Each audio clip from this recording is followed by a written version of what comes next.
Nagsugod na sa pagpamalhin og kapuy-an ang mga mulupyo sa sitio Ibaan, Barangay Banilad sa syudad sa Subo, human nga migawas ang court order mahitungod sa pagdemolish sa pribadong yuta nga nahiluna sa usa ka bahin sa maong barangay. Ma'am, unsa kuno rason nga i-demolish? Dugay private lot man, ma'am. Then gamito naman nila ang yuta. Sumala sa datos sa Cebu City Division for the Welfare of the Urban Poor kun DIWUP, adunay 39 ka pamilya o sobra 50 ka mga tawo ang maapektuhan sa maong demolition. Karon untang adlaw Marso 15, ang schedule sa demolition apan gipostpone ngadto sa Marso 30 aron matagaan og dugang oras ang mga mulupyo nga makakita og kabalhinan nga kapuy-an. Gani, gisugda na pud sa Department of Social Welfare and Services sa syudad sa Sugbo ang pag-apod-apod sa mga hinabang alang sa mga maapektuhan nga mga mulupyo sa sitio Ibaan.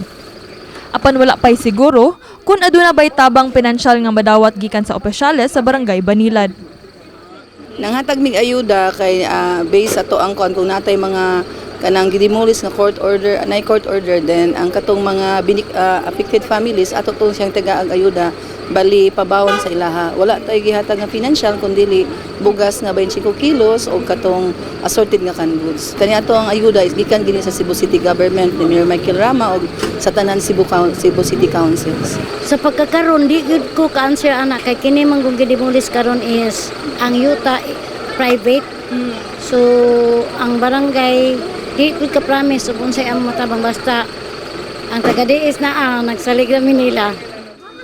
Nagpahigayon na pud og profiling ang DIWUP alang sa posibleng relocation site o kung mahimo bang benepisyaryo ang mga pamilya nga apektado ngadto sa 4PH o housing project sa gobyerno sa Dakbayan sa Sugbo. Ang ato ang mga kay ato na gi-profile naman ni sa DIWUP, so naka-list na ni sa ilang kuan kung nanatay anang subject for kuan ba kanang mga luti o di ba katong bag-ong gi-propose sa ato ang presidente nga katong MRB nga ma-appeal sila sa katong appeal sila nga beneficiary. Naguol apan wala nay nabuhat ang mga mulupyo kundi dawaton ang kamanduan sa gobyerno nga pagdemolish sa ilang mga balay. Murag na kuan mi ba kay tungod sa kadugay na bitaw namo diri. Ako kay kuan ako mga 12 years. Pero hinuon di man niya mo agud pud diring yuta nangabangay ra mi diri kuan prera sad mi mo balhin pero hinuon nakakita na mi og kuan tagsan mo kaabangan.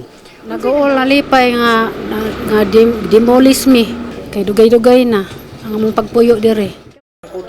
Apan adunay usa ka mulupyo nga gipahimug-atan ang iyang pagbatok sa maong desisyon ug gani iyang giklaro nga dili lamang 39 ka pamilya ang maapektuhan niini og sobra pa.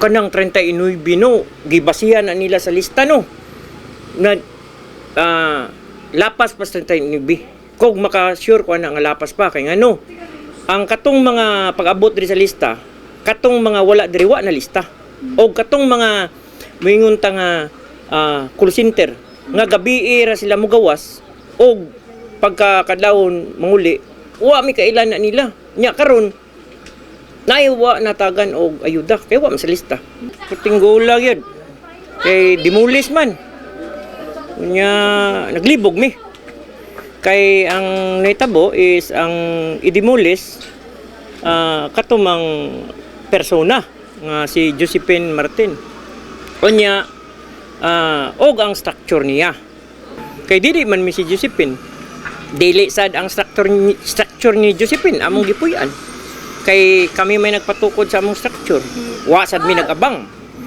so mo na nga nag-uol kay lisod kay pagpangita og lugar nga duol diri sa trabahoan ang sa ayuda wa gyud problema no maayo kayo pagkakuan nila oy kay hapsay unya pangutan-on nimo sila ang pagtubag nila okay sad kayo.